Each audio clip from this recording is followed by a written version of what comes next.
Right, so hello and welcome back to Books and Things, and welcome to another video, and welcome to another instalment of my Working in Publishing series. And today I have for you all 10 tips for getting into publishing.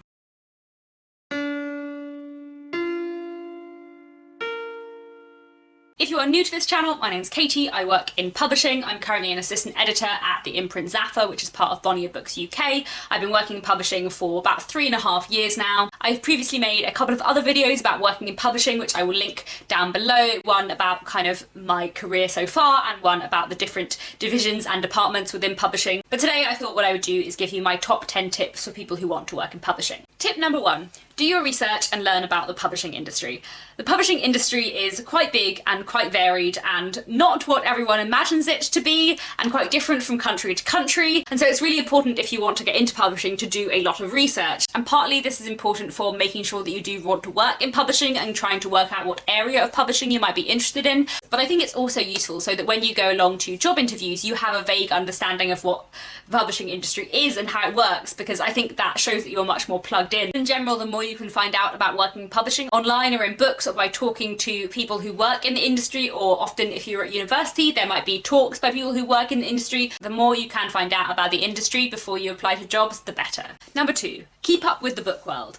It is important, if you want to work in publishing, to vaguely know what's going on with books at the moment, which can cover a lot of things. It doesn't mean you have to read every single new release, it doesn't mean you have to know about every single thing that's going on. But it's really important, if you want to work in publishing, to start looking at the logos on the spines of books and read the imprint pages to find out which imprints you like and you read, which imprints exist and which imprints are part of which company. So it's not enough just to look on the spine. For example, this is David Mitchell's Slade House. This is published by Scepter, which is the logo on the spine, but you wouldn't know unless you looked inside the imprint page that Scepter is an imprint of Hodder and Stoughton, which is a division of Hachette UK. To know who vaguely publishes what is really good if you want to work in publishing.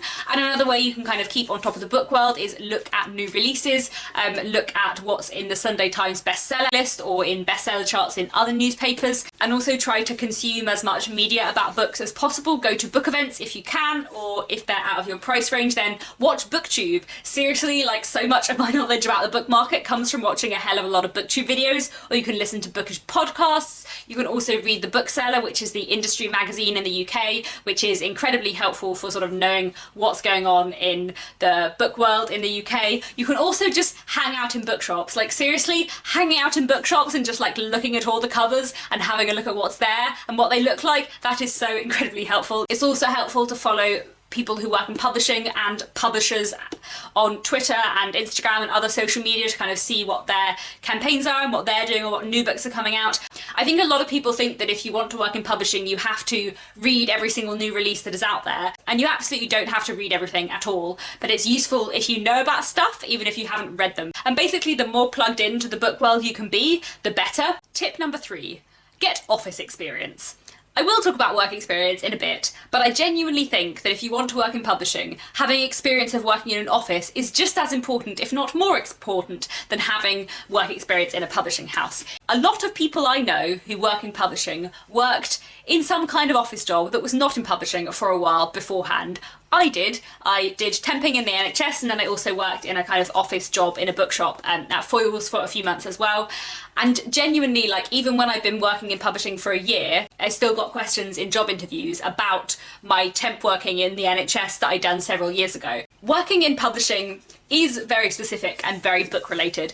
But working in publishing is often like many other office jobs. It requires, especially at the lower levels, a lot of admin, a lot of organisation and time management, sorting through and replying to emails. A lot of the experience you would get in any office job is really relevant to publishing, and actually if you've worked for 6 months to a year in another office job, that can be incredibly useful on your CV and in interviews. If you can show through other things that you love books, to show you have the skills to work in publishing, actually a lot of office jobs are really helpful for that. And also, if the experience you can bring to the table comes from having had an office job rather than having had work experience placements, you can show that you have taken on more responsibility as you would in an actual job, and also you don't have to spend lots of time not earning in work experience. You can have a job that gives you some money and it will still be helpful to getting into publishing.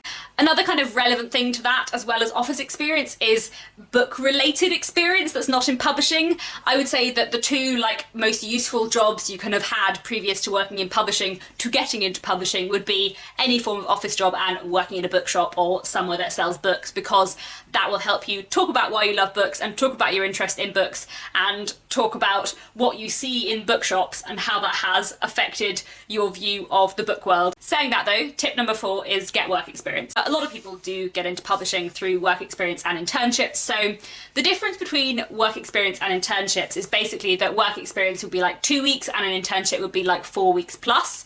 Technically, I believe internships are supposed to be paid and work experience isn't, but that is definitely not always the case, and a lot of internships, which are 1 or 2 or 3 months, are unpaid in publishing, which isn't fantastic and excludes a lot of people and is something that it would be nice to stop. There has recently been an increase in paid work experience and internship placements, but they're obviously very competitive and that is hard.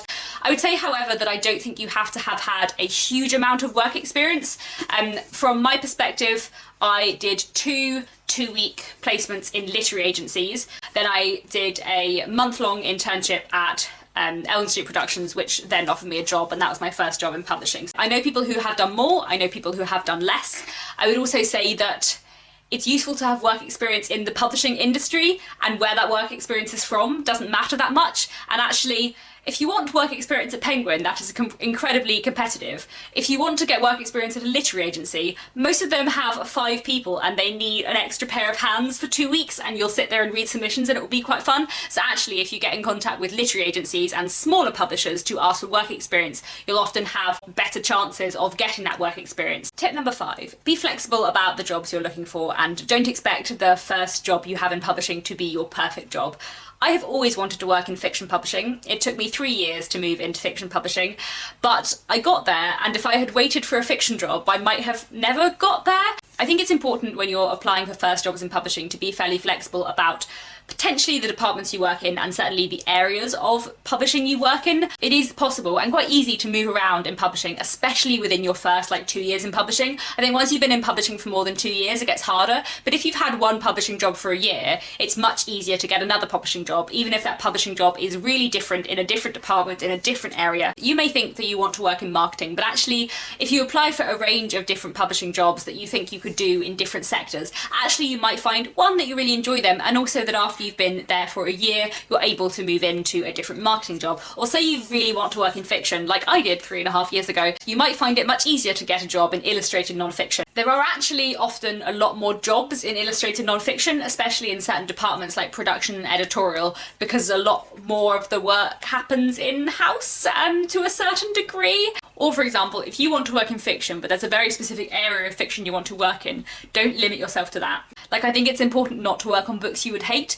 I think I would really struggle to work on crime because I just can't deal with gore, and quite a lot of crime has gore. However, I would have said 3 years ago that I wanted to work in literary fiction. I'm now quite glad I don't, and I love working in commercial women's fiction. And on the list that I work on now, there are books that are exactly what I read, and there are books that are not what I would usually pick up, but what I actually love. And I think it's important, if you want to work in publishing, to not expect yourself to just be working on the books that are completely up your street. Tip number 6, when you're looking at jobs in publishing, focus on those that people who already work in publishing won't apply to. Let me explain what I mean.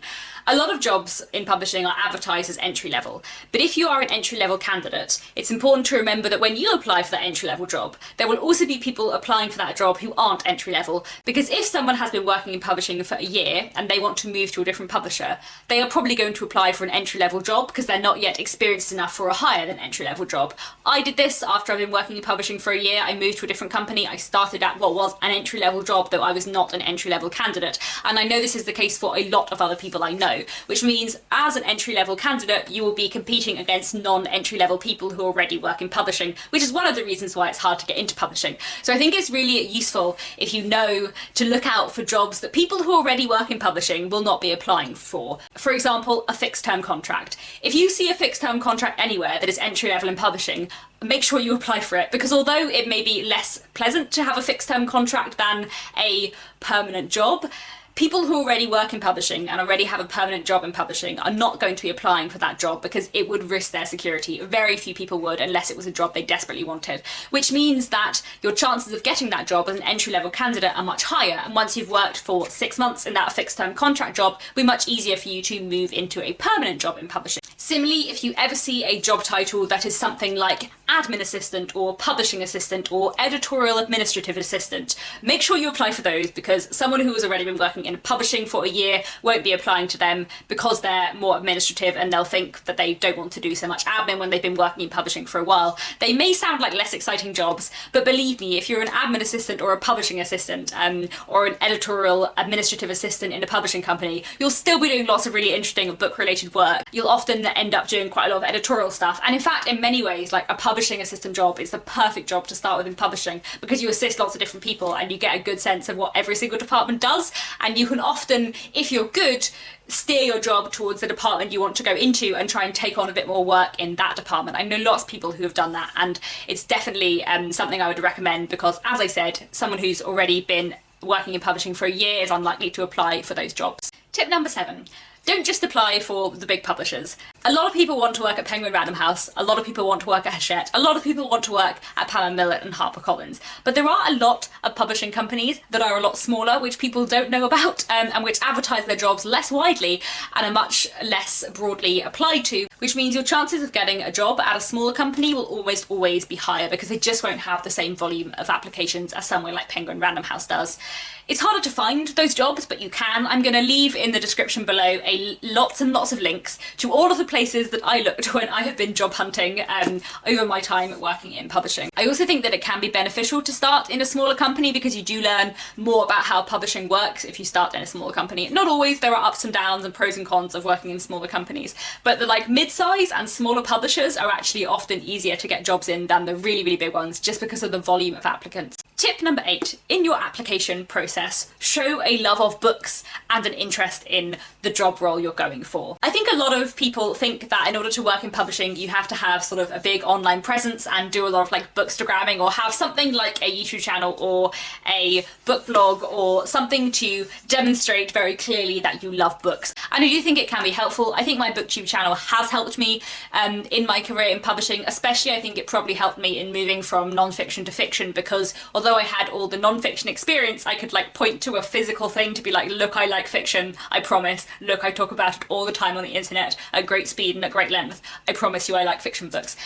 But I don't think you have to have something concrete on the internet you can point to. I think you can show your love of books and demonstrate your love of books in other ways. Are you part of a book club? Can you mention that on your CV? Can you talk about what your favourite books have been recently? Do you have a favourite bookish podcast that you listen to all the time? Are you really obsessed with booktube? Can you put a link to your Goodreads page on your CV? I don't know if people click on them very much, but I have my Twitter handle, my Instagram handle, my YouTube handle, and my Goodreads page on my CV. Any way that you can show on your CV or an application letter that you love books, and the more you can talk about books in an impassioned way is brilliant. And also to show your interest in that role as well. I think it's really important to tailor every application letter and your CV as well to every job you apply for. Tailor it towards the particular imprint and role that you're applying for. Talk about the books that they publish and what has impressed you. Talk about why you think that role would interest you, not just why you think you'd be good at it, but why you think you'd love it. Because publishing is an industry full of very impassioned people who really like books, and the more you can show that you are one of them, that's great. Tip number 9.